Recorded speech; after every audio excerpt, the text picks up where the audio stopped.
Okay, can you hear me? Yes, yes. All right. Hey, Yay. Gwen. Okay. Okay. Sorry about Well, that. no problem. Welcome to Black Authors Matter TV. Thank you.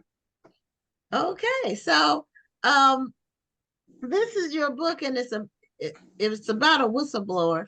And if you heard me as I was bringing you on, I wasn't sure if this is a book of nonfiction based on true events, or if it's a novel, like fiction. So, can you It's clarify that? a it's a fiction, Gwen.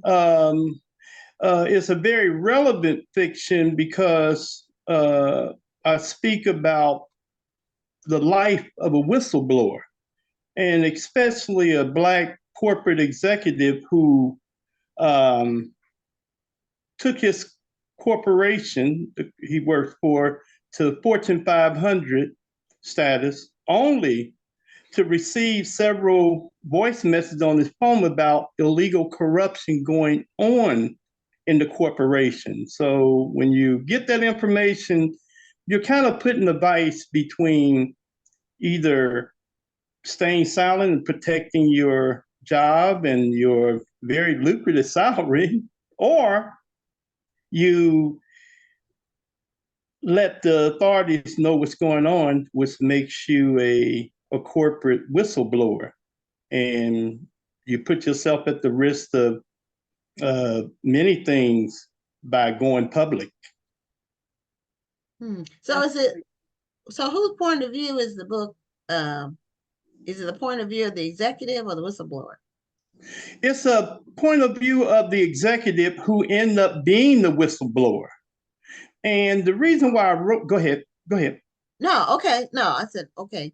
So And the reason why I wrote this, Gwen, and is that uh, it's so relevant in our times now about the the pearls of a or the life of a whistleblower. And you probably know as well as others that over the years, whistleblowers up until 1989 was not protected for their employment, and the risk of their life was in jeopardy. So I wrote this to really give a little more deeper information about what happens when a person goes through the fact that they are a whistleblower in America. That's absolutely true. mhm. Even if their lives weren't threatened, there was so much recourse that they had to go through. People harassing them, threatening their jobs, making conditions deplorable to make you want to quit. Anything that they could do to get back at you. So you're right in that whistleblower protection is actually still relatively new.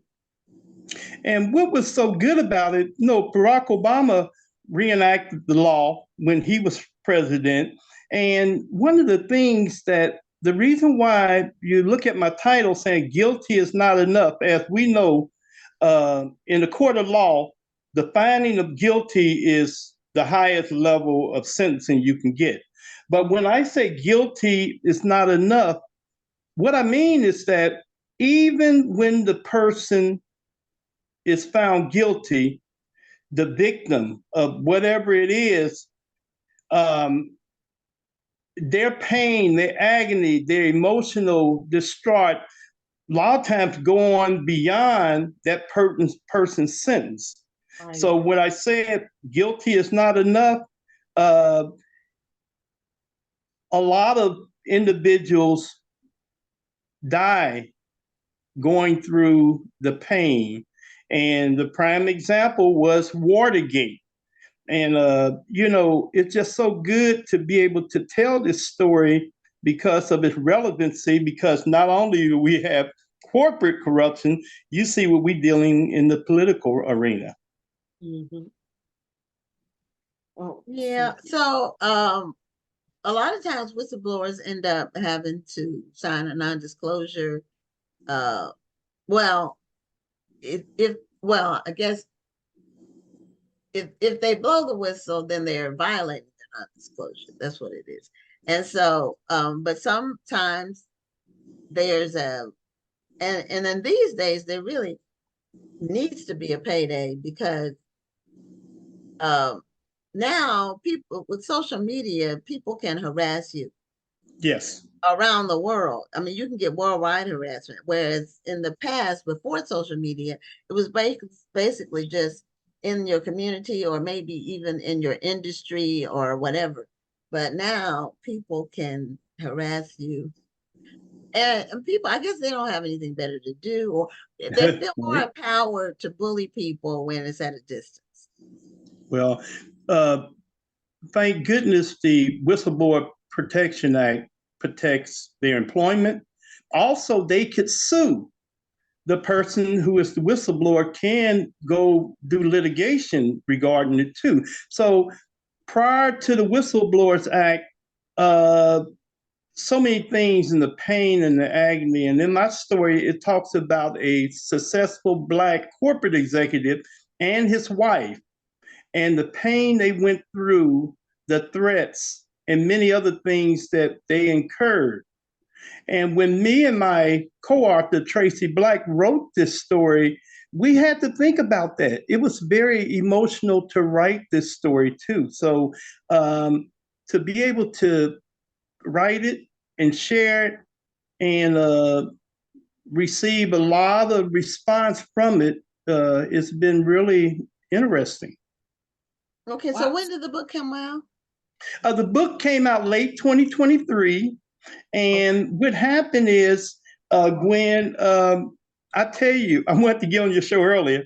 It's just so, it's so interesting that I took the book and I decided, you know what, I'm going to write a feature film script regarding it. So I submitted it to the 2024 uh, Chicago Scripts Award, and first time I ever wrote a film script, first time ever. And it received an official selection with the Chicago Scripts Award. And I was real pleased with it. And the fact that I'd never done it before, a lot of my friends, because I was a playwright before I became an author. So I just came to the point, let me try this. And I get encouraged by going to your website because I see others achieving. And I say, oh, let me give it a try. So I want to thank both of you for allowing me to be on here and you guys hosting my interview. Well, congratulations on trying something new. And you must have moved in excellence with it. You must have done some research on how to properly do it because you received accolades for it. So my question is, what did you see was the big difference between writing a theater script versus writing a movie script? Woo, detail. Yes. Detail. I think both you ladies can relate to that. A lot of detail, a lot of information. You can't have your readers hanging, in terms and making sure that your conclusion is thorough. I tell you, that was the toughest part, down to the conclusion, making sure that at the end of the reading, that readers understood what you were writing and where you were going. And the good thing about it that I think I set myself up for developing a sequel to it because it really talks about the pain and the agony of a whistleblower, but also his wife and what they endured even away from the corporation, especially when the person that was involved found out that he was the one that uh, went to the authorities with information. So Yeah, how was it writing, working danger. with, Yeah. oh, Now, and often the family is in danger. It's not just a singular decision when you make the decision to be a whistleblower. Yes, absolutely. yeah. And that's similar, when you make it other decisions, like to stand up for a particular issue or, when you feel like something is important for you to take a public stance. And sometimes, you have to consider, like I said, now with social media, your family, and people look up everything about you. Once you once you Oh, yes. go out there and say something, then they start combing through everything you ever did or said, or where you lived, or who's connected with you. It's, it's a lot. So this is a good subject to do. Now, how was it co-authoring? How was it writing with another author? Writing a Uh, novel with someone else? Very easy. When you got a co-author that's in the same field and has a open relationship, and I think that's very critical. When you make decisions, you need to make sure your cooperation was great. And Tracy Black was very, very. I couldn't have found a better co-author in terms of consulting with me and making sure that the final product was something that we totally agreed on. In fact, it was the transition was very successful, and a lot of it, Gwen, has to do with, we look at some of the work on a National Black Book Festival and what you guys are doing. So there's reference points in within your organization, and that helped us a lot. Well, that's good to know. You never know. You never know who's looking at your stuff. I think you never know who's being inspired, and that's an awesome thing. It's true. It's true. I wonder if when you decided to do this book, did you decide at the beginning that you were going to have a co-author? Did you start writing and then you said, well, let me see if I can bring somebody else in? How did that transpire? Well, hey, that's a good point. What I did, Gwen, is that I decided that from the beginning, I want to bring a young lady in who has knowledge. You hear me? Can you hear me? Yes. Okay. I want to bring a young lady in, African American female, in who can walk this walk with me, this literary walk. And oh my goodness, it's so good to have an individual that come on board with you and walk this walk. We went through the pain and the agonies. We went through a lot of discussions, but the final product was so great that we say, you know what? We're gonna celebrate us. And if being a experienced male writer, she was able to help me along, and she said the biggest words that she could have said was "thank you." Beautiful. Now, how did you decide that Tracy was going to be the person that you would work with? Well, Tracy has done some writing, so experience was key. The other thing is that she had goals. And when you're writing with someone that has goals like you, it makes the merger real easy. And it's times where we go to, I mentioned National Black Book Festival, and I told her we need to go to Houston, Texas, to the big event. So that's our plans, and we're looking forward to it. And it's no better feeling to bring your work home. I call it bringing it home. So it's been a total blessing. And I want to end here by saying, when I mentioned about the whistleblower and his wife, I wanted to show two individuals in unison. Even during the struggle, she helped him when he was going through his depression and fears. And it's nothing like to have your better half say, "Look, baby, we're going to get through it." So that is brought up in the storyline too. Well, that's a good thing, because sometimes in stories we seem to focus on the destruction of the relationship, how something is tearing the couple apart. And it seems like going through this whistleblower process actually brought them closer together. Yes, it did. And one of the things she recommended to him, let's call Pastor. He was just in panic state, and he went home early saying, "What are we going to do?" And when she said, "Let's call Pastor," and they met with him, it just seemed like that opened up the gates to allow healing to start. And it's been great. And I tell you, it's just a total blessing to be able to write this book, but also present it on this program has been something of a blessing too. Oh, Now, do you have a copy of the book? Did I miss the copy? Oh yeah, let me show you the book if you can see it. I don't know if you can see it. It's Okay. it says, So that's a jury. yes, a jury there. Okay. And the jury is there getting ready to give their verdict, and it says, guilty is not enough, life of a whistleblower. And I must tell you, ladies, I must tell you, it was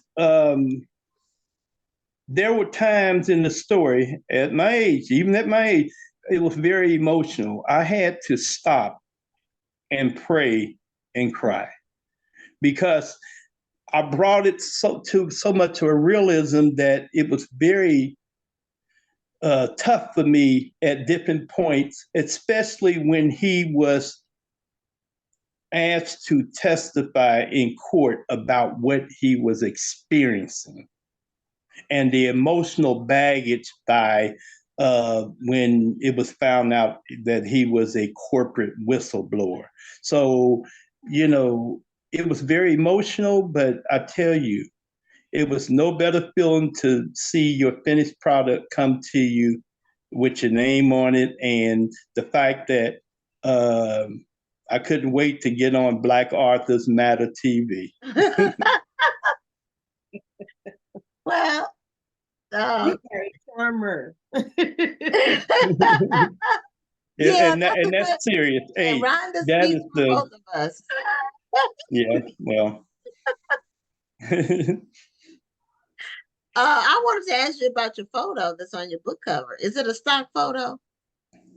huh? The photo that's on your book cover, is it a stock photo? Yes, yes. Okay. And So what did you look for? Did you put in like black jewelry? yeah, I just put in jury, and I Okay. wanted to make sure that the members, it showed a balance of Black jurors in it. That was Okay. real critical to me. Okay. To show that, because a lot of times in juries you'll see very limited Black jurors in the composed of the 12. Yeah. And on the back of the book, I don't know if you can see it, there's I want to show that at the end. And I did a nice epilogue, just to kind of sum it up, and with hopes that I can inspire young people to pursue the arts and encourage them to see me in Houston. Okay. Them are my real future goals. Okay. Well, you still have time if you want to come this year. Oh, I will. I'll be getting in touch with you. Yeah, we're at 75% capacity. Wow. I tell people. So Okay. we expect to sell out by the end of June, just based on the pacing, the rate of registrations. Well, I won't wait that. Hey, Gwen, I won't wait that long. Okay, I let people know, because if sometimes people say, well, because most events don't sell out that far in advance, Right. So and last year I think we sold out by the middle of July. We were sold out, and I had at least 100 people trying to register after that, and we couldn't take them. Right. And then what they did was they registered like immediately as soon as we opened it for this year. They Okay. registered like immediately. So they wouldn't. But it's going to be exciting. We're looking forward to it. And we just recently, oh, for the audience, we recently closed out our featured author lineup for this year. And we have Dr. Ian Smith, who's like a TV personality. He Yes. also is a doctor. He does like the weight stuff, how to lose weight, but he Hmm. also does mystery books. He has a Oh, whole series of mysteries. And so he has one being released in the fall, which was great timing. And then we have April Ryan, who's the White House correspondent for the Griot and some other publications. And okay. she's going to be there. And then we have Rashonda Tate and Kwan and Vanessa Yes. Miller. So we're excited about our lineup this year. And we were able to get everybody confirmed a lot earlier than we normally we Hmm. don't get everybody confirmed in our featured author roster until like it might be the end of July before we confirm everybody. But this year, because we confirmed everybody so early, we it allows us to start promoting the Right. lineup in the event a lot earlier. So you'll start seeing ads and video for the event soon. Awesome. Awesome. I'm looking forward to it. Yeah, so uh Nothing I didn't want to say soon just yet.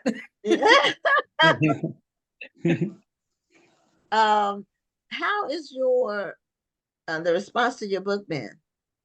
Oh, it's been good response, ladies. I tell you, I did a piece on black press, black press release, and Dante Lee's yes, oh and I tell you, within 48 hours, I got several responses because they put it like on black media and everything. okay. And in fact, I got a YouTube interview tomorrow at 5 o'clock from Dante. And, I'm looking forward to it. But getting back to your question, the response has been great. I think because of the relevancy of the subject matter, for one. Mm-hmm. Uh, I must say that it didn't hurt. It don't hurt that this political ramification that we are going through with related to corruption brings attention to the word corruption, even though I'm talking about corporate corruption. Mm-hmm. And I wanted to show a Black family working through, I didn't want to show a negative, I wanted to show where they were able to work together in crisis, during a Yes. crisis, and it made them stronger. A lot of times you see stories when that they end up in a negative, but I wanted to show where uh she, the wife, this Black woman that told him, look baby, we're going to get through this, Absolutely. um through it all. So I think for me, because I'm a domestic violence advocate, I really made sure that that was the centerpiece of the story. Okay. That's great. Like I said, I love the fact that you wrote the story that way because it shows that Black families do know how to stick together during Absolutely. Mm-hmm. Yeah. Absolutely. Yeah. I do the same in my novels. I tell Yeah. people my I'm, novels are not about conflict between the couple. It's about the couple working together to be in solidarity against whatever they're dealing with.